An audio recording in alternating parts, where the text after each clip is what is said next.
Hello and happy Christmas from us here at The Conversation. 2020 has been one of the most extraordinary years in football and a game-changing year for the media industry. Joining us today, we've got celebrity, two guys who are going to help us have a look at some of the highlights of the past 12 months on and off the pitch, and to generally let our hair down. Well, theirs, not ours. TalkSPORT kickoff host Hugh Woozencroft and Channel 4 News sports reporter Jordan Jarrett Bryan join us. Troy's here too. And before we look at some of the highlights from the pitch, let's look first at the big picture. And the first question to you all, starting with you, Hugh, is what has been the biggest change for you in the media landscape over the past 12 months? I think we are yet to see whether it is a definite change, whether it was a conversation, whether it has been,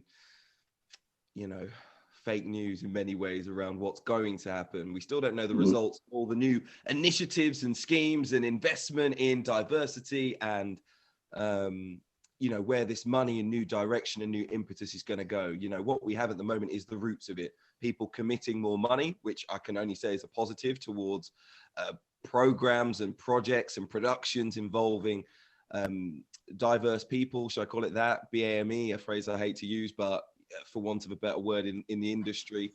It's going to be what the fruits of all of that labor is eventually when we see the end of it. What is good to see is that there is some investment in that community. Their works, again, we'll see if they get the credit for the work that gets done at the end of it, or whether these companies will take the credit and say, look what we did, look how we've changed, and whether the individuals who are putting their time, their effort, their blood, sweat and tears into talking about the stories that affect their communities, into their own art, will feel the same way about it at the end of it. But, I don't want to complain about it.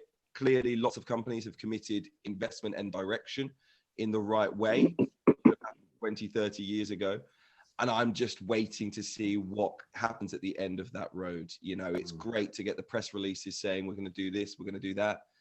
Whether it happens or not is a different story. Yeah, Jordan, it's the easiest thing in the world, isn't it, to say that you're going to commit X amount of money to changing things. And then when the circus rolls out of town, you basically carry on as before. Are you optimistic or pessimistic? Good question. I'm pessimistic by nature. That's just the way that I'm built. But I'm really trying to be optimistic and what gives me optimism is to what you've just said there about when the circus rolls out of town, the hype dies down. I wonder if we're at a time in media and wider, but we're talking about media here, if the Black community are going to refuse to let that hype die down. I'm seeing an energy whereby there's a lot more accountability from the Black community to make sure that all of the pledges that Hugh talks about, all the hashtags, all of the initiatives, all of the talk and rhetoric actually comes to fruition, which will be equal opportunities for everybody across the media landscape. So I think that normally we hear the talk and then a year later things move on, nothing changes. I'm seeing an energy from many Black people, and to be fair, some white people within the media that actually are not going to let that hype die down and make sure that we see the change that we need to see. I think there's an energy coming from a lot of Black people in media that's translating, into a lot of our peers getting roles and jobs they deserved that are well overdue. I remember having a chat with Hugh at the start, near the top of the year, when all the companies were talking about, we need to diversify our companies, blah, blah, blah. And I said, you're going to see throughout the whole year, lots of Black people getting senior roles in different organizations. And we have seen that. And I'm okay with it, because a lot of those people that are getting those roles are well overdue. They should have had those roles a year, 2 years, 5 years ago. So they're happening seemingly now as a reaction to the murder of George Floyd. Everything I do this year now is kind of through the prism or with the yardstick of what's happening since George Floyd. Since George Floyd was murdered, we're seeing a plethora of Black people get senior roles at Netflix, at Spotify, at BBC, at Channel 4. And I'm here for it. because a lot more times than not, these people deserve those roles. So I'm seeing this year an acknowledgement of our worth and our workload. And I just want to see now and hope that as a community, we can continue to hold those people accountable who put out all those pithy statements. The only thing that I'd say about that, Jordan, is how interesting it is, the sheer number of either advisory roles to do with diversity that have been created, or non-executive directors who've been attached to boards at major organizations. You know, we can say it's a step in the right direction, but for me, there is a thread here on roles with a lack of responsibility. And it seems that they want our advice about diversity in 2020. They want our knowledge, of course, from our community. They want to be steered in the right direction, but they don't exactly want to be told what to do. And certainly, it doesn't feel like they want to be held accountable to our community in that way. And I hate to say the Black community, but you know what I'm trying to say, right? It doesn't seem like the companies are truly committed to giving people who deserve positions on boards. If we look at the FA, for example, and even these major media organizations. But what they do want to do is say, what we need is a senior advisor on diversity. Need someone within our organization who can help us out if we ever cross the bridge of discussing something that's slightly uncomfortable. But they don't want you to be in the room to discuss the everyday workings of the organization. The day-to-day, there is a very slow movement on in particular boards and senior positions. And in 2020, like I say, something that I think feeds into my narrative around what I can only see is rhetoric. You know, there are lots of organizations. I'm sure we've all been asked to give advice in 2020. No one's maybe asked us to join a board, though. You know, I've had dozens of requests to give advice, but not on things that aren't to do with diversity. And when will our voice be heard on just, you know, the day-to-day running, as I say, of these major organizations? Because that change is long overdue. Maybe this is a step towards it and a little bridge, but ultimately what I see it as is, once again, our blood, sweat and tears, our work, our knowledge being taken without the due reward. Just before I bring you in, Troy, I just want to ask you, Hugh, do you think the points you've just made are the reason why we're still seeing companies make faux pas, make mistakes? Because largely they have advisors, but they don't have people in positions to make decisions, in position to affect changes. So we are still seeing well-meaning companies making basic mistakes. Yeah, I mean, it's totally reactive. And that's the issue. You know, so many things we see, and we just immediately say, if someone who was Black or Asian or minority ethnic was in the room, this wouldn't have happened.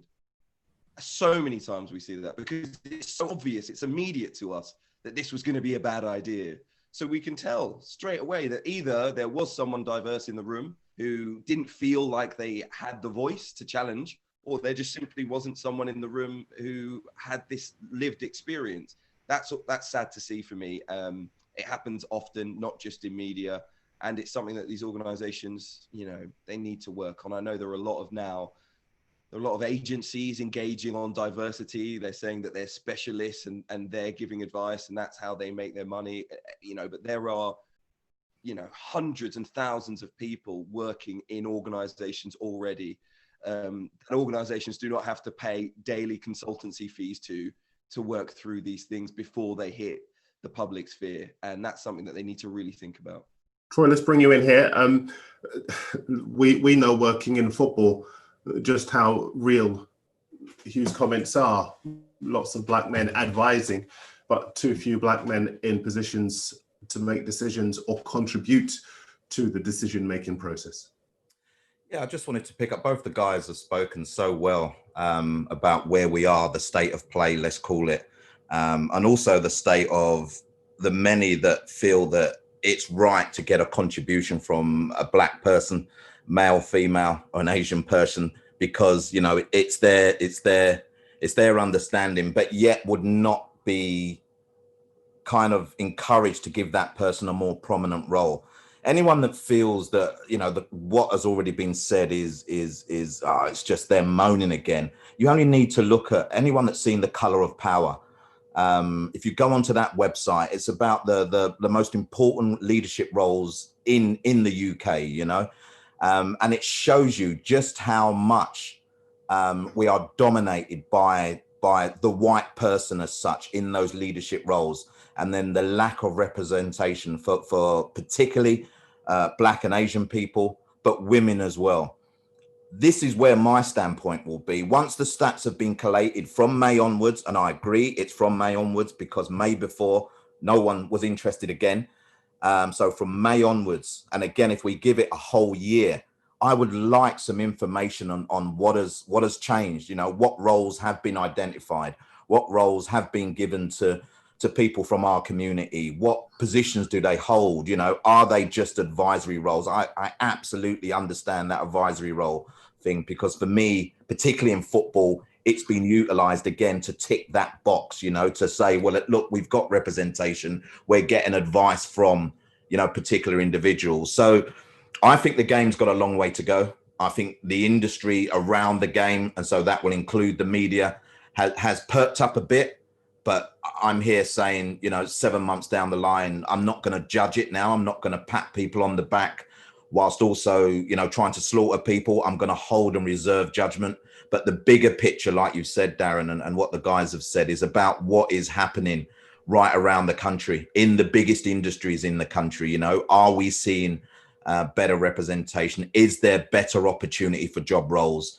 And I don't just mean the diversity and inclusion manager, by the way. They're not the kind of jobs that I'm talking about. I'm talking about the boardroom roles, the contribution roles where actually you are part of making a decision. And the one final thing for me is from this is, you know, being that lone voice in a room like that is never, ever easy. You know, and you've got to have something about you to be able to stand and speak up for what you believe in. So for me, it's about creating a plethora of roles so that we see better change, not just one representation where, again, so many will say, well, look, we did employ X, you know, and X hasn't done a great job. Well, maybe because X is working alone and battling against the system that is already in place, that has existed actually to put X down and to not allow X to grow in the environment. So for me, there's so much to be uncovered here, and I look forward with anticipated breath for the next kind of stats that may ever come out, hopefully in 2021. Okay, now I look back at that Sunday morning in May when footage on CNN started to come through, people marching all around the world as Black Lives Matter movement kind of started to gain momentum.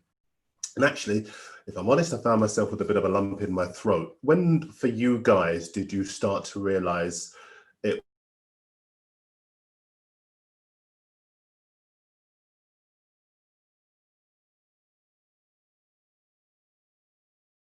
When, and I went on about 5 of the 7 London marches over the summer and spring. And for me, it was when I noticed the amount of not only white people that were marching with Black people, but the amount of young white people that seemed to understand that what they had seen, there was no, from the people that I was around, there was no trying to justify or, you know, beat around the bush. This is a man that was murdered by a policeman. He was murdered. And the wrongness in that and the impunity in which he was able to murder another person who was Black, seen as racist, was the time when it seemed to me that, okay, other people beyond the Black community are understanding that we are not treated fairly. We are not treated equally. Now, I say I got criticized for saying that because a lot of people, when I did say that, said a lot of Black people felt, well, you know, you're giving the white people the credit. You're giving too much emphasis on them understanding. Why is it important that they see what we've already known? And to some degree, I agree with that. It's not really important in the grand scheme of things. But if we have two options here. We can either try to proliferate and infiltrate mainstream media and the commercial world, which is their world, or we can decide we're going to start our own thing. We're going to build our own world. And I see different people taking different approaches. You're almost getting me to ask a different question to the one I was going to ask, but isn't it just basically about everyone wanting to think along the same lines? I think the wider goal of equality is really about everyone not exactly thinking the same way, but certainly desiring the same outcome, which is equality, which is for each and every person to be respected and treated fairly. I agree with some of what Jordan says in that you do need allies. I think, I don't know if I would be criticized, but I think in my career, I think one of the things that people have almost seen me as is, the corporate guy. I came through the BBC, of course. I've worked at Sky News Sports. I've got a job at TalkSPORT now, very mainstream. I haven't been on my own YouTube channel.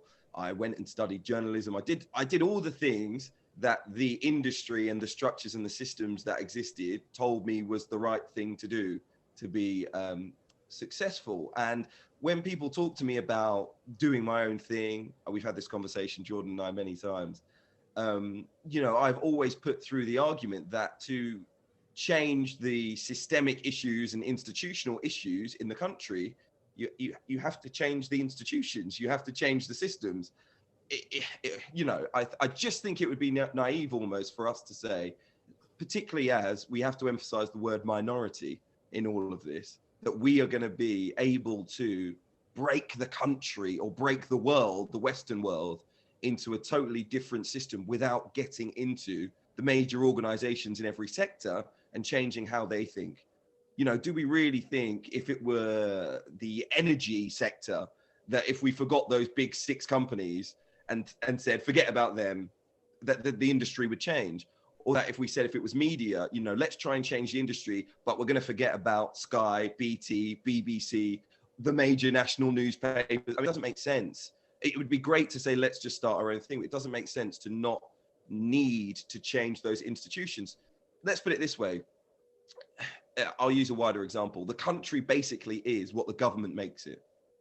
So unless that government changes the way it thinks, the way it makes its decisions, the outcomes, the way it analyzes all of its decisions in retrospect, the country would stay the same.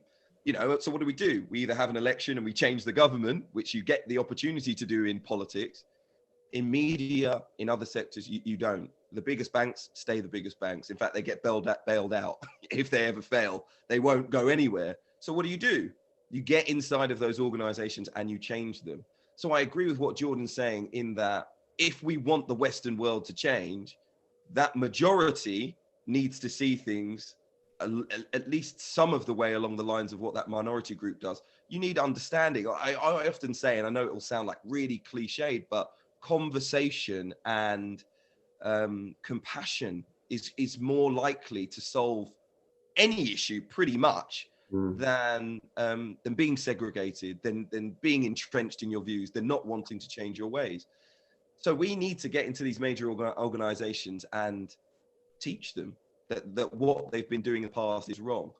But I will diverge from that slightly and say that one of the major things about what happened with the protests and the time that it seemed different for me was the video itself and the way that there was no out. There was no out. All the other videos that we'd seen, basically every single one, either the police involved or the politicians involved with the issues or the lawyers involved with the issues would present an out, a variety of them. Well, he could have been reaching for a gun. Who knows? Well, he said he had a gun in the car. He was reaching for his license, but you never know. It could have been the gun. He already said he had one, so I can understand why the policeman was a little bit jittery. Oh, well, even though he had these back to the policeman, when he put his hand in the car, who knows what was going to come out? And I know his kids were in the back seat, but maybe the only one that we'd seen before was when the gentleman was running away from the policeman in a park, on his own, totally unarmed. The policeman, exactly, Ahmaud Arbery, and the policeman shot him. And but this, I think, the depth, the length of the video, the begging of the police officer to stop, his face, unflinching, not caring about what was happening. The words, of course, of George Floyd as well. All of it went into a massive melting pot that I think struck people in a way that was like different to anything else. It wasn't a short clip. It wasn't 15 seconds. It wasn't 20 seconds. It was over 8 minutes. To use a crude term, it was the feature film of what we'd seen so many times before, and it was undeniable. I think that, that is the thing that I think for many people made it different. And also as well, just briefly, I think what adds to that is the world was on lockdown. So the world had time to continuously see this. The world had time on its hand. So I've only watched the video once. I've only seen it once, and even that was by mistake. Somebody sent it to me. But when the world's on lockdown, everyone's on Instagram, YouTube, everyone's on their phones. We all had time to see it over and over and over and over again. We all had time to think about it over and over and over again. So I think what makes that video different to any other black man or woman being murdered was that the whole world in unison saw it and had extra time to digest it as well. Troy, do you think that had it not been for the world being on lockdown, we would have had the momentum sparked by the video, as Jordan says, that we have had? I think Jordan's spot on there in terms of, you know, what we were all doing at that moment in time, and the situation that obviously not just this country, but the world was in, which meant that we could digest and we could also get on board with that, the protest that happened afterwards, and what we wanted to show in this country about the racism that I'll just say it, the racism that continues to exist. I think we're living, if you don't mind me jumping on a bit, in currently one of the most divisive periods that we have in this country for a very, very long time. You know, I remember the National Front marches. You know, I'm unfortunate enough to walk into one and chased at a period of time when I could run, and at a period of time when I was quick. And I had to be quick, because if I wasn't, then I'm not quite sure what would have happened to me on that day. I was a youngster, but I'd walked into a mob who were set upon any black person possible that they could see, reach, and basically finishing them off at that period of time. I think we're quite fortunate at the moment that we're still in elements of that lockdown, because I don't think we're seeing the divisive nature of and the split in this country at the moment as big as maybe we could. When the world gets back to a little bit of a semblance of normality, I think there's going to be massive issues out there. We're seeing it with the few fans that come into football grounds and who cannot stand to see the players kneel in solidarity, you know, and airing their opinions quite vocally. And I think those opinions are spreading worldwide. People don't want to know about Black Lives Matter anymore. People don't want to know about how black people have been dehumanized for hundreds of years, and are thinking that we're only raising this now in 2020 because of the murder of George Floyd. And by the way, there's been murders since in America. You know, and protests are happening. And I think even the media, not saying necessarily in this country, are playing those down a little bit, because the impact of George Floyd is still there and is still really hurting a lot of people. So, you know, and again, back into those organizations that are supposed to be making those changes. And you think about the subtle tones that come out of our government.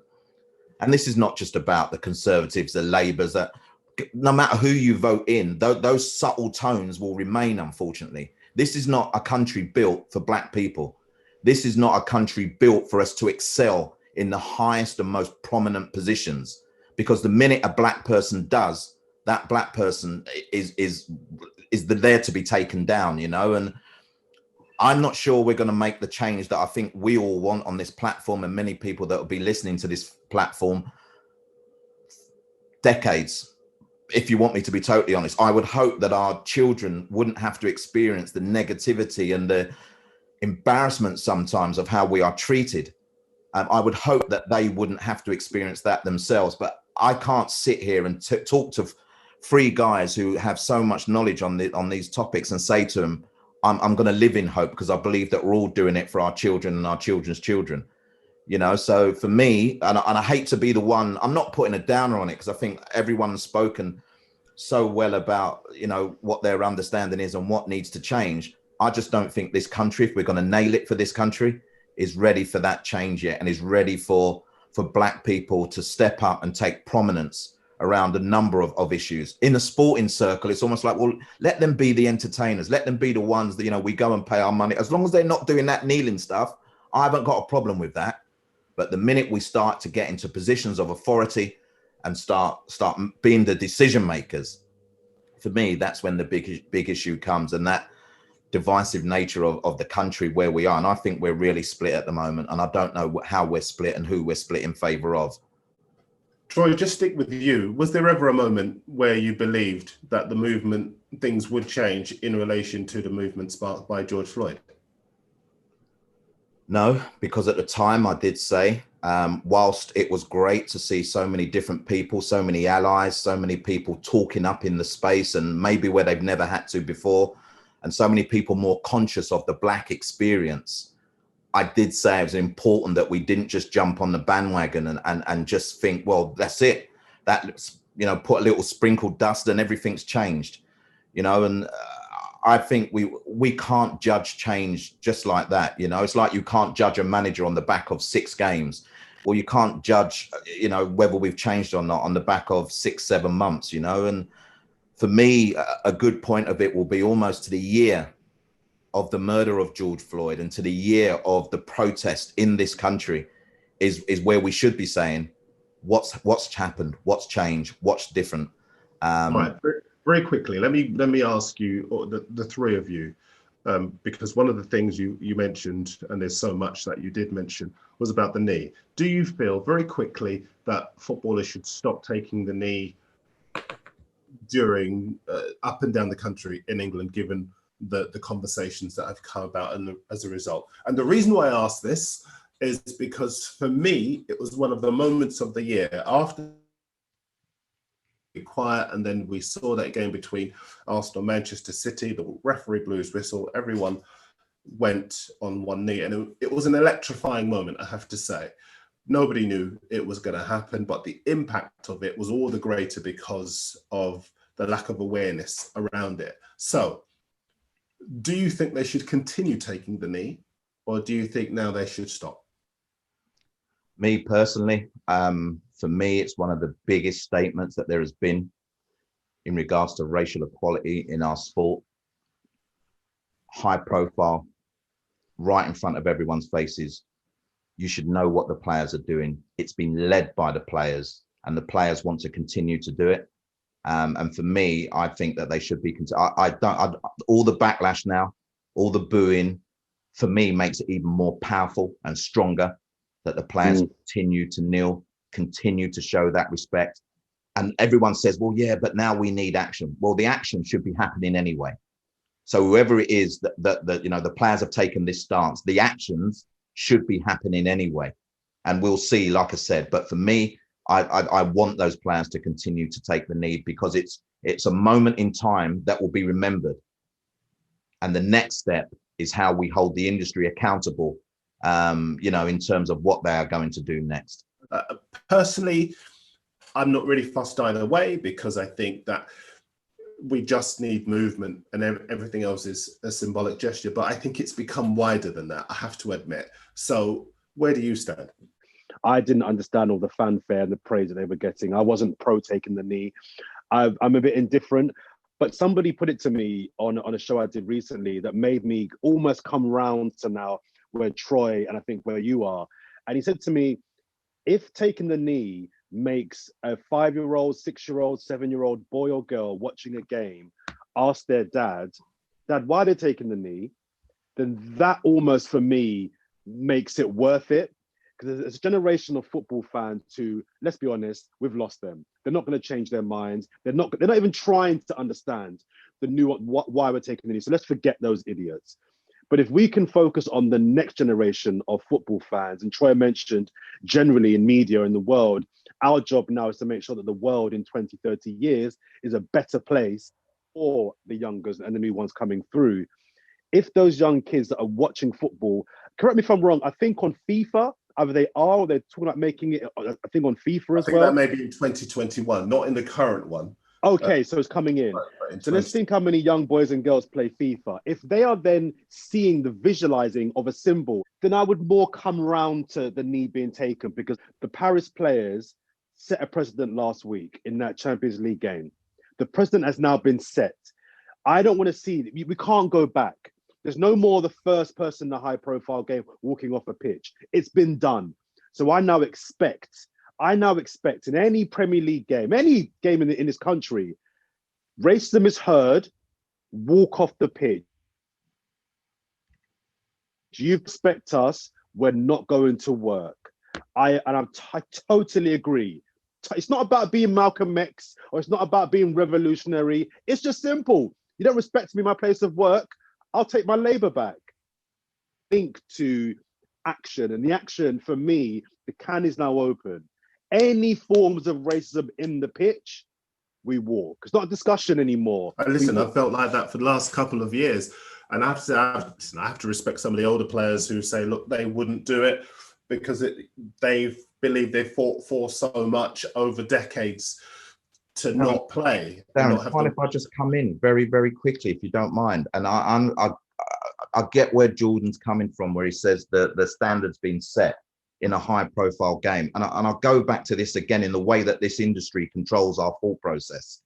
The standard was set last October, by the way, when Tom Loiseau took his Haringey Borough team off the football pitch a week after, in the most famous cup competition, a week after the England players were abused and didn't walk, okay? But you know what? It's little old Haringey Borough against Yeovil in the FA Cup first round. We don't care that the players went off the pitch because of racial abuse. Actually, we're going to douse the noise around that game so that you actually forget about that game and the impact of the brave decision, and it is brave, of what Tom Loiseau did for his players who were racially abused. You know, I met those players, and those players were impacted on what had happened that day. But the fact that, and I'm not blaming anyone here, the fact that this Paris Saint-Germain, because of how global it's gone, and obviously it's a Champions League game, is the start of. That's not the start of. You know, it's like many people. Isn't there a reality about it, though? I'm sorry. It's like when people. Darren, I'm sorry, but it's like when people said the Raheem Sterling incident, Man City, Chelsea, was the start off, and totally ignored the week before that banana landed on the football pitch again in front of Aubameyang, and actually you were not allowed to call it racism. These are the subtle tones that influence people to think that, hold on, a banana is no longer racism at a black player, but an alleged word, and we have to say alleged because I don't think it was proven against Raheem Sterling, and his statement afterwards is the point of change. And I'm Troy, back on you guys because Troy, media.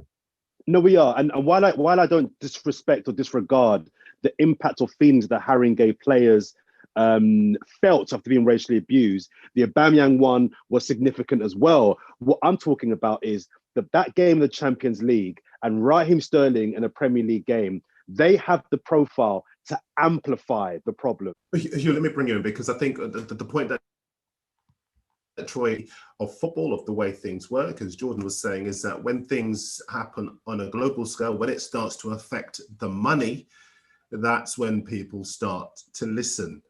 And there is money in the Champions League, the elite European club competition. Where do you stand?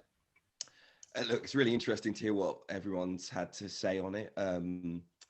On taking the knee, which I think was your original point, I'm in support of it staying, much for the reasons that Jordan described. There is a reaction to it. There is a reaction that sparks a conversation to it.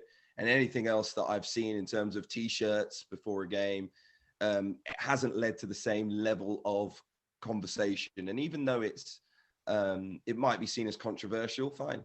With me, I'm absolutely fine. If people are going to have difficult conversations around race and racism, perfect.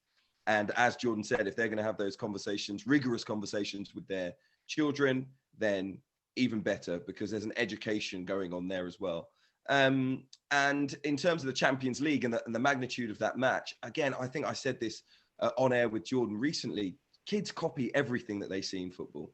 They copy absolutely everything. To see a superstar like Kylian Mbappe and Neymar as well, being two of the main people at the center of why the teams left the pitch. You know, UEFA and FIFA say no to racism. Well, those two players with the huge profiles that they have doing that without a massively high bar being set, without no, they heard one phrase that they weren't comfortable with and they went. And for me, it was significant in that regard, because I think people, young people will follow it. All levels of football, I think, will follow it and start saying no to racism, whether that be grassroots, kids football, or whether that be all the way up to people who are playing in League One, League Two, non-league, whatever it might be. So I think it was significant in that regard, because I think, again, it's a bit like what we said earlier on around George Floyd. This was the center stage. This was the big level that everyone was able to watch. There was Tom Louisa, and what happened at Haringey Borough was significant. Of course it was, as were all of these incidents. They are all significant, but they won't have the same impact as what's happening at Paris Saint-Germain, which of course will be on the back page of every single newspaper. And Troy's right, it's down to us in the media to amplify the stories that happen at lower levels as well as the ones that happen in the Champions League. But I do think it was significant. I just think it's a weird one with football. We must keep the conversation moving in the right direction. With EA and FIFA and what might happen in the industries attached to the game, but not specifically football. I've heard people say it's in your face all the time. Black Lives Matter comes up on Sky during the games. It's in your face all the time. We can't get a break from Black Lives Matter. We can't get a break from this conversation around football, around race in football. And of course, what I think any of us would say in return is that we don't get a break from racism at any point. You've got to, I said to someone recently, how much must racism affect you if you're non-black, that those 10 seconds that they take the knee, you get that angry about it? What is happening in your life that you're so angry against people talking about discrimination and racism? And that is something that I think we need to drill down into as a society, because especially us in the media, we need to get to really the roots of why people feel that way against what is clearly an anti-racism and anti-discrimination message. I asked the other guys about their moment of the year. I went for the taking of the knee ahead of the game straight after the lockdown, but of course there was that walking off, and I'm going to piggyback and go over to that one actually, because I'm allowed to. It's my show. I think as far as that walk off was concerned, it was a huge line in the sand. Is it your moment of the year, Hugh? What's the categories? What are the factors going into the moment of the year? They're absolutely up to you. Because of course, if we're talking about racism and discrimination, that's one thing. If we're talking about the moment of the year, there were plenty of positive moments of the year. I think I spoke about my sporting moment of the year a couple of days ago. And for me, it was Lewis Hamilton. It was Formula One. And it wasn't just the sporting endeavor of it. It was the anti-racism and anti-discrimination message within it. It was those people that don't like Lewis Hamilton for whatever reason. The media still doesn't know. It was him crossing the line and saying to those people who are from the same background as him, those kids that dream, impossible, is nothing. You can achieve those dreams. That was important. The way he took on Formula One during the year for me was more significant because he is the single black driver in Formula One. And he faced resistance to taking the knee. He faced resistance to the T-shirt saying Black Lives Matter. It was almost a microcosm, wasn't it, of the many black people who are the only person in the room. I'm even thinking of John Boyega in Hyde Park saying, look, if I get sacked by the Star Wars franchise, I don't care. I'd rather put my principle on the line than stay silent. Exactly. Those are symbolic of the kind of situations that people find themselves in. Exactly. And for the only black driver in Formula One history to now be at least equal greatest, for me, the greatest, and he will go on to be clear and far away as the greatest, and it will be once again undeniable. That is significant because it was another field in which, in my opinion, we've proved ourselves. I mean, I know Right. that sounds like a terrible thing to say, because why should we have to or need to prove ourselves? But for anyone that thought there was a debate that we were not capable in that arena, that's been disproved, and it continues to be disproved in every other arena. So for me, he of course has legendary status. We'll see what the backlash is in the media if he gets a knighthood, because that will inevitably come. But he deserves it, and he's hearing their stories already here. Exactly. Britain's greatest sports person. That's my moment of the year in the sporting arena. Is what gives you the most optimism for 2021? Start with you, Jordan. Optimism for me would be the power within blackness. And what I mean by that is an understanding our own power. I think across industries, be it football or beyond, we are finally starting to understand what we contribute, how much we contribute, and how amazing we are in every industry. My moment of the year, it's not a big obvious one, but it was David Sideman, the comedian, the online comedian, leaving his BBC, David Whiteley, sorry, leaving the BBC show and linked to John Boyega. These for me are signs that, you know what, we don't need you. We don't need you. We have our own thing. We are very creative. We are very hardworking. We have a community of people that we can build up our own thing with our own people and make money from it. We don't need you anymore. And that for me is something that, again, links to going back to the walking off the pitch at the Parc des Princes. It's an understanding of, we run this, yeah? We're in control. You need us more than we need you. And to Hugh's earlier point in the show about us trying to infiltrate the bigger commercial industries, I think that's a fight we should be doing as well. However, some of us on the side are just saying, you know what, my little platform might not be as big as Spotify or YouTube, but that's okay. It's big enough for me and my people, and to put food on my table, and for me to be proud of my little product. Do you know what I mean? And that for me all feeds back into Black people understanding their own worth and their own power. So for me, optimism comes whereby we're seeing now what we have to offer and owning that. It's important that we own what we have. Troy, your biggest cause for optimism going into 2021? I think Jordan took it all, didn't he? No, you know what? Every Black person, every brown person, every mixed race person, every white person, Asian, no matter what background you're from, everyone that went on those marches, and the reason that they went on those marches, the purpose, the importance, the empowerment, the togetherness, the collective nature that we've had enough. And in that message, for me, I think now the strength is there, the power is there, the growth is there, the understanding and appreciation that we no longer have to do this alone. We no longer have to be silent. We can challenge and know that there are people standing next to us, even if they're not visible, to help us in our own environments, to never feel that we have to do this journey and take everything on our own backs. You know, every single one of those people that stood out, that marched for the right reasons, that did the things in the right way for the bigger message. For me, that the amplification of their voices and the power in what they did is the most important thing that we can continue to take into 2021. And it's the thing that provides me with optimism, because I've said already, if the knee was the most powerfulest thing that we've seen in football for me in regards to racial equality, those people standing up, speaking out and showing that togetherness, because it was identified earlier, we can't do this alone. This is not just a Black people's problem. You know, it's a problem that's directed at us because of the color of our skin, but a problem that which so many more can be on board with us to help eradicate it.